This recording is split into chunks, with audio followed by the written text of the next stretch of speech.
Bruce Jenner. His announcement was very, very impactful.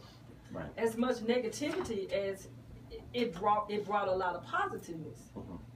You got a Olympian, a gold medalist, a man's man on the Wheaties box, and he comes out and says he's been living a lie all his life, and he had to do this in order to navigate and survive in a society that defined him. And it really didn't define him because it didn't fit his gender identity. And then he explained what it was. Yeah. Yeah, I think that, you know, it's hard. Some of us are more overtly out than others. I mean, I'm out at work. I'm out in the public. I do a lot of... What does out mean? What does out mean? Yes.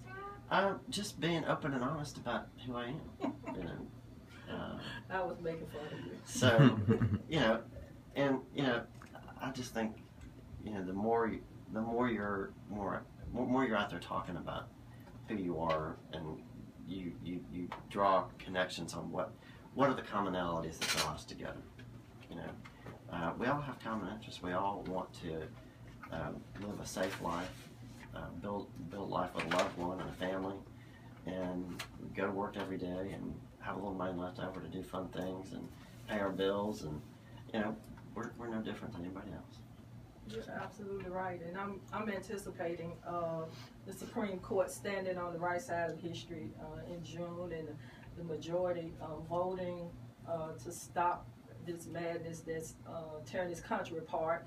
And you see so many people affected by the laws and the obstacles that have been put in place for a married couple to enjoy the benefits of being married. And I'm going to celebrate in Tennessee in June, and I can't wait. I can't even wait. I want to read the decisions and the opinions of the court, because it's interesting to understand what they think, especially the ones that's gonna dissent. Right. So.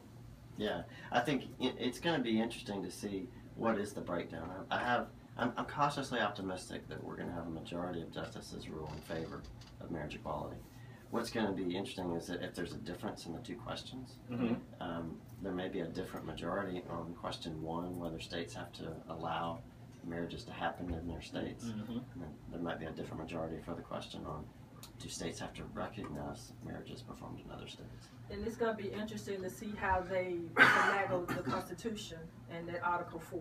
Right. How they twist it or straighten it out. Right. One of the two.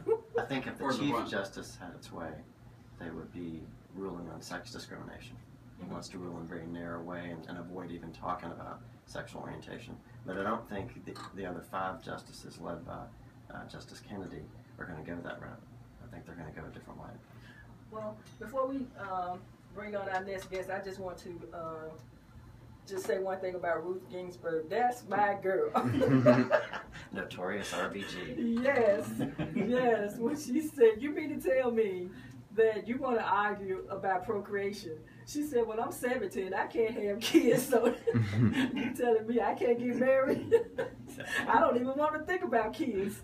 So she said, I'll accept your argument only if you rule that other people that want to get married, they have to sign paperwork saying that they're not going to have kids. I thought that was funny. I got a good laugh out of it. Well, Jonathan Cole of the Tennessee Equality Project, we always appreciate your inside knowledge, your expertise in helping move Tennessee forward. And we're going to bring you back so you can share those visions that we have for 16 through 19? Yeah, well, 2015 through 2019. Yeah, some local policy objectives we shared at the rally earlier this week. So we're going to save you a date to come back and talk about that in the next month or so coming up. And we thank you for your wisdom and your commitment to seeing Tennessee become a state of equality.